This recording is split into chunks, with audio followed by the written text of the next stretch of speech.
Hi,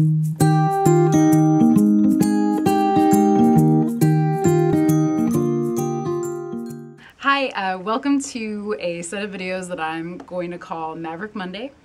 The Maverick graphic novel reading list is a reading list put together by school and public librarians in TLA, which is Texas Library Association, to help other librarians find quality graphic novels for their collections. We know that not everybody likes graphic novels, but we also know that many collections need graphic novels. All collections need graphic novels. And the Maverick Committee helps choose the best of the best each year. I am the incoming chair for the Maverick list, and I just love to read graphic novels.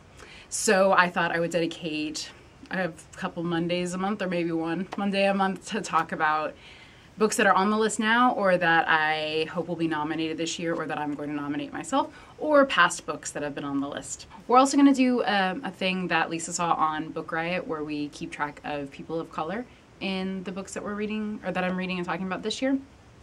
I think we'll also discuss whether or not the books pass the Bechdel test. I'll put a link for an explanation of what the Bechdel test in the, what does John Green say, the doobly-doo? Below. You can check that out.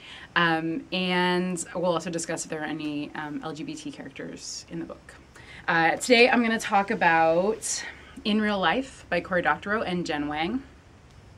I have been in love with Cory Doctorow since I read Little Brother, and I've been in love with Jen Wang since I read Coco Be Good, which was on the list 2 years ago, I believe.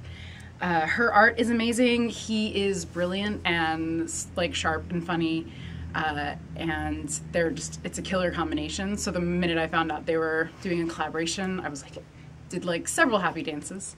The book is about a girl named Anya who loves online gaming, and she's invited to join an all-female guild in the game Course Gold Online, I think is what it's called.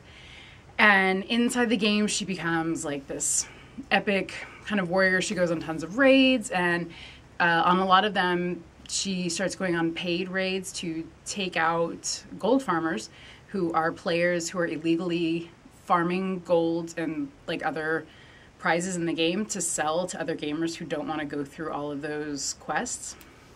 It's illegal, it's not allowed. So Anya thinks she's doing the right thing by getting rid of these players who are not playing the game right. But then she meets one of the gold farmers, and she finds out that the people who are doing this are living a completely different kind of life, and this is a career for them that they are not making a lot of money doing. Anya doesn't come from a really rich family, but she obviously has it a lot better off than the friends that she makes who are gold farmers, and that opens her eyes up to what's going on in the world around her, and she tries to make it better for other people.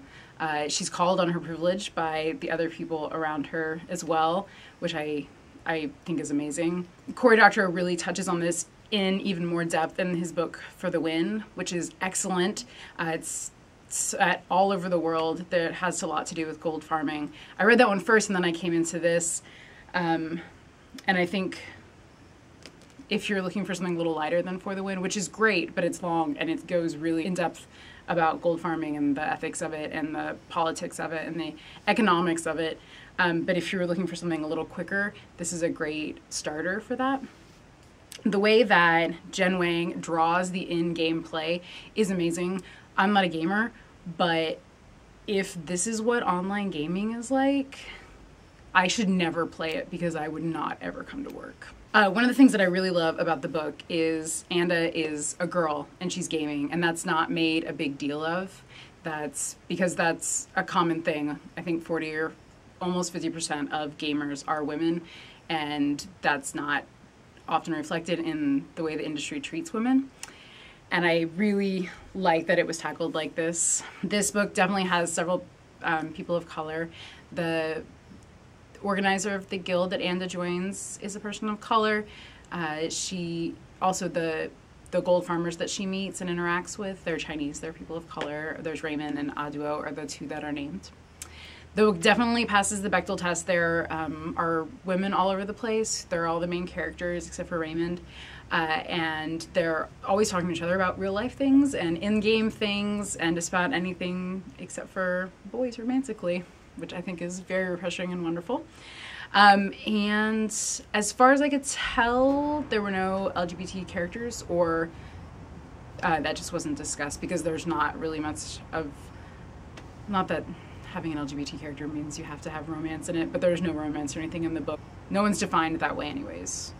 It's an all-female guild, but there was nothing said that, you know, you had to be born female or whatever. I really like this book. I will be nominating it for the Maverick list this year.